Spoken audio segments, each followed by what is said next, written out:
بھی وہ لوگ دامن اسلام میں اپنے ناکردہ گناہوں کے باوجود امت محمد سے عزت بھی پا رہے ہیں اور لوگ ان کے خلاف کوئی لفظ لکھنا اور بولنا بھی نہیں چاہتے۔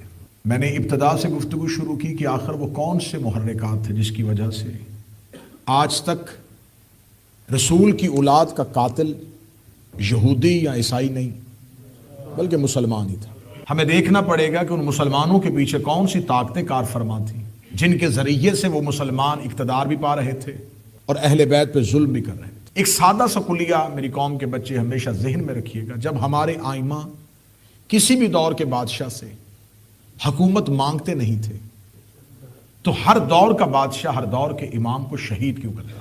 یہ بات تو سمجھ میں آتی ہے کہ ہمیں تاریخ میں ایسے واقعات تو ملتے ہیں کہ دو بادشاہوں کے درمیان حصول حکومت اور حصول اقتدار کے لیے جنگ ہو، یہ بھی اقتدار چاہتا ہو اور دوسرا بھی اقتدار چاہتا ہو اور ایک دوسرے پر غلبہ حاصل کر لے اپنی طاقت کے ذریعے، تو یہ ہوتا ہے کہ یہ غالب ہو گیا اور یہ مغلوب ہو گیا، یہ جیت گیا اور وہ ہار گیا، اب فتح اس کی ہے تو اب حکومت اس سے ملے گی۔ جب کسی بھی دور کا امام اس دور کے حاکم سے نہ حکومت چاہتا تھا نہ اقتدار چاہتا تھا، اور اس دور کے حاکم کو یہ پتہ بھی ہے کہ یہ نبی کا بیٹا ہے، یہ نسل رسول ہے، پھر وہ اس کے خون سے اپنے ہاتھوں کو رنگین کیوں کرتا تھا؟ آخر امام جب تقاضائے حکومت نہیں کرتے تھے تو خلافت کو ڈر کس چیز کا تھا؟ امام جبرن بیعت بھی نہیں کرواتے تھے، ایسا بھی نہیں تھا کہ امام اس کے ماننے والوں کو اپنی طرف راغب کریں، ایسا بھی نہیں ہوتا تھا۔ امام جبرن بیعت بھی نہیں کرواتے تھے، حکومت کے حصول کے لیے کوشش بھی نہیں کرتے تھے، اور انہیں یہ بھی پتا تھا جو ہم چاہتے ہیں یہ نہیں چاہتے، تو پھر وہ اس دور کے امام کو قتل کر کے اتنا بڑا گناہ اپنے سر کیوں لیتا تھا؟ یا امام کو شہید کر دیا جاتا تھا یا زندان میں قید کر دیا جاتا تھا۔ اب میں پوری تاریخ ایک سطر میں پڑھوں گا اور اس کے بعد گفتگو کھلنے لگی۔ یہ امام زندان میں نہیں بھیجتے تھے، یہ کردار مصطفیٰ کو لوگوں کی نظروں سے اوجھل کرتے تھے۔ انہیں خبر تھی کہ اگر یہ کردار زمانے میں روشن رہا، اگر اس کردار کی روشنی زمانے میں موجود رہی اور یہ ہدایت کا نور زمانے میں چمکتا رہا تو پھر ہمارا سکہ جو ہے وہ چلنے والا نہیں۔ خیبر فتح ہو چکا ہے، یہودی ناکام ہو چکے تھے، مکہ فتح ہو چکا تھا، تبوک میں منافقین کی سازش ناکام ہو چکی تھی، اور اب دور رسالت کا آخری سال ہے ظاہری طور پر۔ اب ہم 10 ہجری میں داخل ہو چکے ہیں اور 10 ہجری کے بعد آج ہی کی مجلس میں گفتگو کو تمام کرنے ہیں اور اگلی 2 مجلسیں صرف جناب سیدہ کے لیے منسوب ہیں۔ 10 ہجری میں وہ کون سے واقعات ہوئے جب رسالت مآب کی ظاہری حیات طیبہ کو صرف اور صرف چند مہینے باقی رہ گئے، 2 مہینے اور 28 دن یہ باقی ہیں، اور اللہ 25 زکات کو نبی کو حکم دیتا ہے کہ اب اپنے بعد آنے والے نظام کا باقاعدہ اعلان کر دے۔ یہ جو اعلان آپ کو 18 ذی الحج کو بتایا جاتا ہے، یہ 18 ذی الحج کو حکم نہیں آیا تھا، اعلان ہوا تھا۔ 25 زکات کو اللہ نے نبی کو حکم دے دیا کہ اب اس نظام کا باقاعدہ اعلان کر دو اور لوگوں کو بتا دو کہ تمہارے بعد کون سا نظام آنے والا ہے، تمہارے بعد ولایت کا سلسلہ جو چلے گا وہ شروع کہاں سے ہوگا اور اختتام پذیر کہاں پہ ہوگا۔ رسالت مآب نے اس کی تیاری کرنی شروع کر دی اور رسالت مآب نے پورے مدینے میں اعلان کروا دیا کہ کوئی بھی اپنے گھر میں نہیں رہے گا، اس حج پہ تم سب میرے ساتھ جاؤ گے۔ 80,000 مسلمانوں کو لے کے رسول مدینہ سے چل پڑے ہیں۔ مجھے غدیر نہیں پڑھنا، رسالت مآب حج کر کے واپس پلٹتے ہیں۔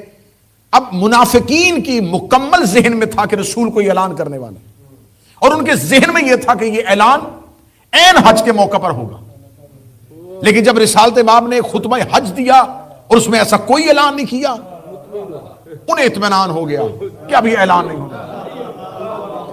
رسالت مآب نے حج کے بعد ان کو واپس پلٹنے کا کہا، وہ اور زیادہ مطمئن ہو گئے کہ اب تو بالکل بھی نہیں ایسا اعلان ہونے والا۔ اللہ اور نبی کا مشترکہ منصوبہ تھا کہ انہیں وہاں روکا جائے جو ان کے وہم و گمان میں بنا،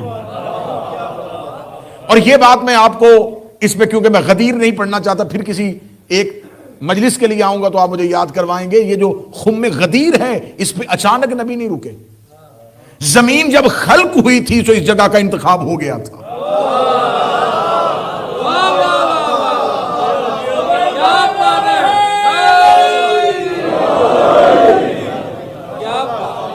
خلقت زمین کے وقت اس جگہ کا انتخاب ہو گیا تھا کہ یہاں ایک بہت بڑا اعلان ہونے والا ہے۔ جب رسالت مآب وہاں پر پہنچتے ہیں تو اب وہی منافقین کا جو ہجوم ہے جسے سورہ منافقون بار بار یاد کر رہی ہے، یہ سارے کے سارے آ کے دیکھتے ہیں کہ رسول رک گئے، کیا کرنے لگے؟ اب یہ ہجوم رسول کے گرد ہو گیا۔ اب یہاں پر رسالت مآب کو اللہ نے حکم دیا کہ زمین پر کھڑے ہو کے یہ اعلان نہ کرنا، کیونکہ مجمع زیادہ ہے۔ اب ذہن میں یہ رکھیے گا کہ اگر ایک ہجوم ممبر کے قریب ہو اور وہاں سے شور ہونا شروع ہو جائے تو پیچھے والے لوگوں تک آواز نہیں جاتی۔ رسالت مآب نے پالان کا ممبر بنایا اور اونچائی پہ چلے گئے۔ اب نیچے شور بھی ہوگا ممبر کے قریب تو خطبہ رکنے والا نہیں۔ رسالت مآب نے ایک لمبا خطبہ دیا اور صرف اس میں مولا علی کی ولایت کا اعلان نہیں کیا، بلکہ مولا امیر المومنین سے لے کے سرکار امام زمانہ تک آنے والے آئمہ کی امامت کا اور حکومت کا اعلان کر دیا۔ یہ صرف اعلان ولایت امیر المومنین نہیں تھا، یہ اعلان ولایت آئمہ معصومین علیہ السلام۔ اس خطبے کو شاید میں کبھی اسی امام بارگاہ میں اسی ممبر پہ پڑھ چکا ہوں کہ رسالت مآب نے اس خطبے میں 4 دفعہ ہمارے وقت کے امام کا نام لیا۔ غیبت صغریٰ پڑھی ہے، غیبت کبریٰ پڑھی ہے، ظہور اصغر پڑھا ہے، ظہور اکبر پڑھا ہے، قیامت تک کے لیے آنے والے نظام کا اعلان کر دیا۔ نظام کا اعلان کرنے کے بعد رسول اب غدیر سے لے کے رسالت مآب کے ظاہری، جسے امت وصال کہتے ہیں اور ہم شہادت کہتے ہیں، اس کے درمیان 70 دن کا فاصلہ ہے۔ میرے عزیز مومنین، یہ 70 دن بڑے اہم ہیں۔ ان 70 دنوں کے اندر پوری پلاننگ ہے کہ جو نظام رسول اور اللہ مل کر اعلان کر چکے ہیں، اس نظام کے رستے کو کیسے روکنا ہے۔ اب یہاں پر ایک دن آئے گا جس کا میں تذکرہ کروں گا۔ ہم آپ کو اکثر ممبر سے سقیفہ سے آغاز کرتے ہیں کہ غدیر کا پہلا ری ایکشن سقیفہ میں آیا، نہیں، سقیفہ سے پہلے غدیر کا پہلا ری ایکشن جو ہے وہ یوم صحیفہ پہ آیا۔ شاید ممبر سے آپ نے پہلی دفعہ یہ نام سنا ہو۔ نوجوانوں سے میں ضرور درخواست کروں گا کہ آپ انٹرنیٹ پہ اس کو ضرور سرچ کیجئے گا، یہ یوم صحیفہ کیا۔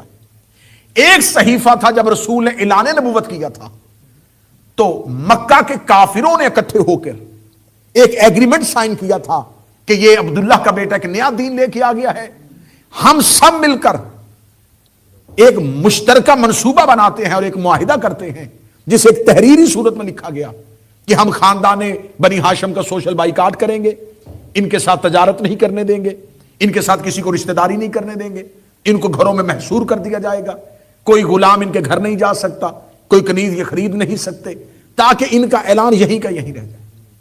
ایک وہ صحیفہ لکھا گیا تھا جو مکہ کے کافروں نے لکھا تھا۔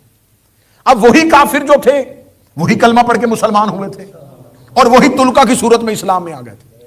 جب رسول غدیر سے اعلان کر کے چلے گئے تو حضور یہی 40 لوگ واپس پلٹ کے انہوں نے خانہ کعبہ کے قریب حجر اسود کے قریب بیٹھ کر 40 لوگوں نے ایک میٹنگ کی اور ایک صحیفہ لکھا جس کی بنیادی نقطے یہ تھے، کسی بھی صورت رسول کے بعد اقتدار علی کے حوالے نہیں ہونے دینا۔ دوسری شرط اس کے اندر لکھی کہ علی ابن ابی طالب کو رسول کے بعد اقتصادی طور پر، افرادی طور پر مکمل کمزور کرنا ہے، علی کو تنہائی کا شکار کرنا ہے۔ علی کے باقاعدہ ایک لمبی چوڑی فہرست بنی کہ ہم نے اب اس اعلان ولایت کو جو رسول ابھی کر کے گئے ہیں اس کا رستہ روکنے کے لیے کیا کرنا ہے۔ اس صحیفے کو اس دن جس دن یہ لکھا گیا اسے تاریخ میں یوم صحیفہ بھی کہتے ہیں اور اسے کہتے ہیں صحیفہ ملعونہ۔ امیر المومنین نے اپنے نہج البلاغہ کے خطبہ شکشکیہ میں یہ بیان فرمایا ہے، قریش کے 40 لوگوں نے میری ولایت کو روکنے کے لیے ایک معاہدہ لکھا تھا۔ سرکار باقر العلوم نے بھی اس کے بارے میں مکمل تذکرہ کیا، امام جعفر صادق نے بھی اس کے بارے میں مکمل حدیثیں بیان کیا۔ سقیفہ سے پہلے تحریری طور پر مکمل پلاننگ ہوئی۔ یہ بالکل ایسا نہیں ہوا جو آپ کے ذہن میں ہے کہ اچانک لوگ اکٹھے ہو گئے اور انہوں نے خلیفہ بنا لیا، نہیں۔ پہلے 40 لوگوں نے جو رئیس تھے، جو اپنے اپنے قبیلوں کے سردار تھے، انہیں اس بات پہ مطمئن کیا گیا کہ ساتھ ہیں۔ 40 کے 40 قبیلوں نے کہا کہ ہم اکٹھے ہو کر علی کی حکومت کا رستہ روکیں گے۔ رسول کے جانے کے بعد ہم نے علی کو مسلمانوں کا حاکم نہیں بننے دینا۔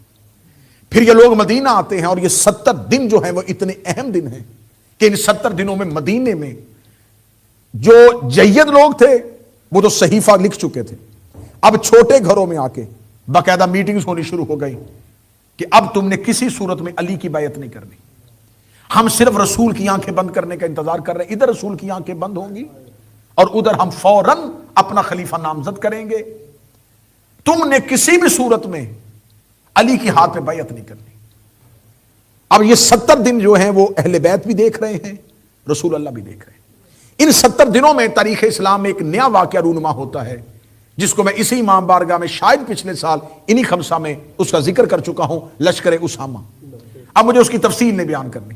رسالت مآب ایک لشکر ترتیب دیتے ہیں اور انہیں کہتے ہیں کہ جاؤ جنگ کے لیے اسامہ بن زید بن حارثہ کی قیادت میں یہاں سے چلے جاؤ. اب رسول لشکر نہیں بھیج رہے. وہ لوگ جنہوں نے میٹنگز کی ہیں انہیں مدینے سے نکالنا چاہتے ہیں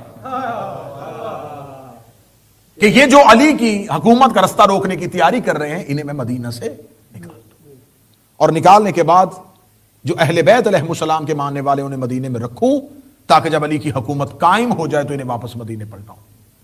لیکن جب نبی نے ان کو لشکر کے ساتھ جانے کا کہا تو انہوں نے لشکر میں جانے سے انکار کر دیا اور باقاعدہ لشکر کو مدینہ کے باہر جا کے روک دیا اور روکنے کے بعد انتظار کرتے رہے, گھر کے اندر سے خبر لیتے رہے کہ رسول کی صحت کیسی ہے, رسول کی طبیعت کیسی ہے.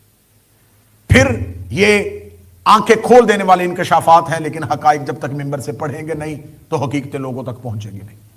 رسالت مآب کو طبعی موت نہیں, رسالت مآب کو زہر دیا گیا اور اس زہر کا اثر جو تھا اس کا صحیح بخاری میں تذکرہ آ گیا کہ آخری وقت میں رسول کو دوا پلائی جا رہی تھی اور رسول ہاتھ مار کے انکار کر رہے تھے. اگر اس دوا میں شفا ہوتی تو نبی کبھی انکار نہ کرتے. وہ جس نے ہر بیماری میں دوا کے لیے حکم دیا ہے شفا کے لیے وہ خود انکار نہ کرتا. اب یہاں پر ایک نیا واقعہ رونما ہو گیا کہ ایک تو لشکر اسامہ کے ساتھ لوگ گئے نہیں اور دوسرا واقعہ ہو گیا کہ رسول نے کاغذ قلم مانگا اور اس کا انکار یہ کہہ کے کر دیا گیا کہ حسبنا کتاب اللہ, ہمیں صرف اللہ کی کتاب کافی ہے. رسول کو وہ نسخہ جو ہے وہ نہیں لکھ دیا گیا اور آج تک اس کا دفاع کرنے والے کہتے ہیں کہ انہوں نے کہا تھا کہ بیماری کی حالت میں, ضعیفی کی حالت میں انسان جو ہے اس کے ذہن پہ اثر ہو جاتا ہے تو شاید وہ لوگ اس سے خوف زدہ ہو گئے تھے. ہاں اگر رسول خنجر یا تلوار مانگتے تو یہ بات کہتے تو سمجھ میں آ رہی تھی. اگر ضعیفی پہ کسی کے دماغ پہ معاذ اللہ اثر بھی ہو تو اسے کوئی خطرناک چیز نہیں دیتے اور کبھی بھی جس کے دماغ پہ ایسا حملہ ہو وہ کبھی بھی لکھنے والی چیزیں نہیں مانگتے. اب جب رسول کاغذ قلم مانگ رہے تھے تو جو میں نے ایک گزشتہ مجلس میں ایک روایت پڑھی تھی جس میں کہا تھا کہ غار ہرا سے ہم نے آتے ہوئے دیکھا ہے کہ انہوں نے جبریل کو کہا تھا کہ مجھے پڑھنا نہیں آتا. تو جب رسول کاغذ قلم مانگ رہے تھے تو جس نے یہ روایت کہی تھی اس بی بی نے آگے آ کے کیوں نہیں کہا کہ آپ کاغذ قلم کیوں مانگ رہے ہیں, آپ کو تو لکھنا اور پڑھنا نہیں آتا. اب رسالت مآب کو کاغذ قلم کا انکار کر دیا گیا اور یہ کہہ دیا گیا کہ ہمیں اللہ کی کتاب کافی ہے. رسول نے کہا تھا میں تمہیں کچھ ایسا لکھ دوں تاکہ تم میرے بعد گمراہ نہ ہو جاؤ. ہم پر سوال کیا گیا کہ رسول نے اگر لکھوانا ہی تھا, میں نے اسی بریڈ فورڈ کی مجلس میں کہا تھا اور وہ پوری دنیا میں اس مجلس کو سنا گیا اور اسی کے اوپر ایک مولانا نے کلپ بنایا کہ انہوں نے اپنی مجلس میں کہا ہے کہ رسول نے کہا تھا کہ میں کاغذ قلم مانگ رہا ہوں اور اگر کسی نے نہیں دیا تھا اور امیر المومنین وہاں پر موجود تھے اور انہوں نے ایک بہت, دیکھیں جو ہوتی ہیں نا ذہنوں کو مفلوج کرنے والے دلائل وہ اور ہوتے ہیں اور جو عقلوں کو راغب کرتے ہیں وہ دلائل اور ہوتے ہیں. جو ذہن بند کر دیتے ہیں نا وہ دلائل. اس نے دلیل کیا دی تھی اس مولانا نے, اس نے کہا کہ انہوں نے اپنی مجلس میں کہا ہے کہ رسول نے کہا کہ میں تمہیں کچھ ایسا لکھ دوں تاکہ تم میرے بعد گمراہ نہ ہو جاؤ. انہوں نے کہا اس میں دو صورتیں ہیں, تیسری کوئی صورت نہیں. یہ کہتے ہیں کہ رسول نے کہا میں تمہیں کچھ اہم لکھ کے دینا چاہتا ہوں اور اس صحابی نے کہا کہ ہم نے نہیں لکھوانا.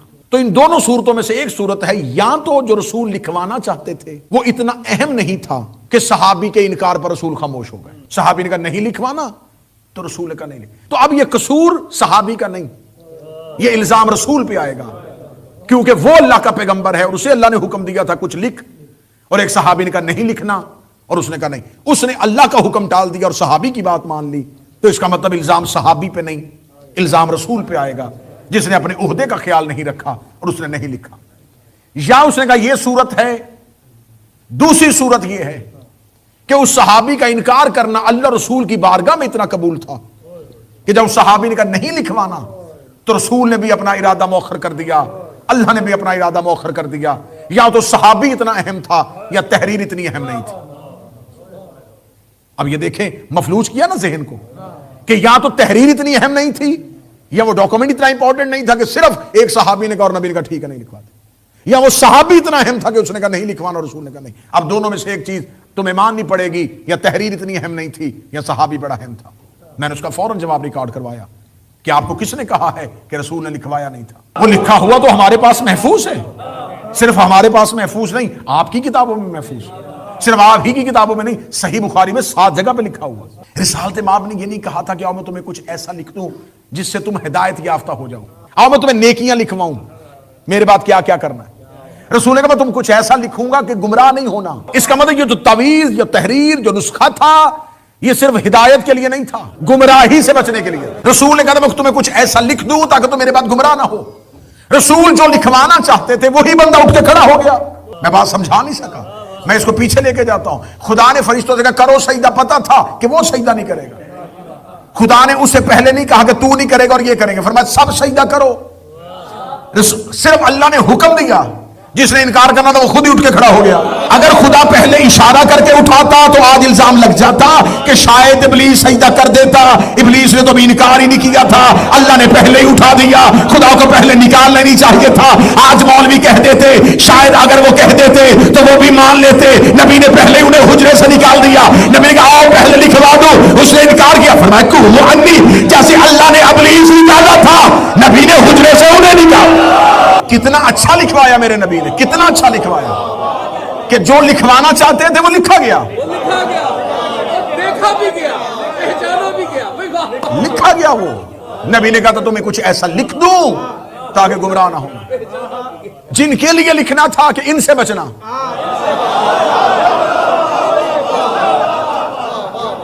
یہ بالکل اجاز بھائی ایسے ہی تھا جیسے اللہ نے کہا تھا سجدہ کرو اور ایک نے کہا نہیں کروں گا، خدا نے کہا بس تجھے ہی اٹھانا تھا۔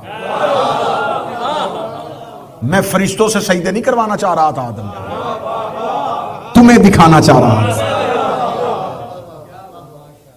اب رسالت مآب نے باقاعدہ یہ اعلان کر دیا اور رسول ظاہری طور پر دنیا سے چلے گئے۔ اب اس کے بعد کیونکہ ہمارا موضوع ہے مذہب اسلام میں روایات اور احادیث کی تحریف، چشم کشا انکشافات، آنکھیں کھول دینے والے، دماغ کو بند کر دینے والے، اور میں پوری ذمہ داری سے کہہ رہا ہوں کہ میں جتنے الفاظ اس تیسری مجلس میں اور آنے والی بشرط زندگی 2 مجلسوں میں آپ کے سامنے پڑھوں گا، ان میں سے ایک ایک حرف اہل سنت کی کتابوں سے دکھانے کا میں پابند ہوں۔ آپ بالکل یہ نہ سمجھیے گا کہ یہ صرف شیعہ لٹریچر پڑھا جا رہا ہے، یہ شیعہ کتابیں پڑھی جا رہی ہیں، انہوں نے تو لکھنا نہ، ایک ایک لفظ اہل۔ اب میں ریفرنس اس لیے نہیں دیتا کیونکہ وقت مختصر ہوتا ہے، اگر میں حوالے دینے لگ جاؤں گا تو پھر واقعات آپ تک نہیں پہنچیں گے۔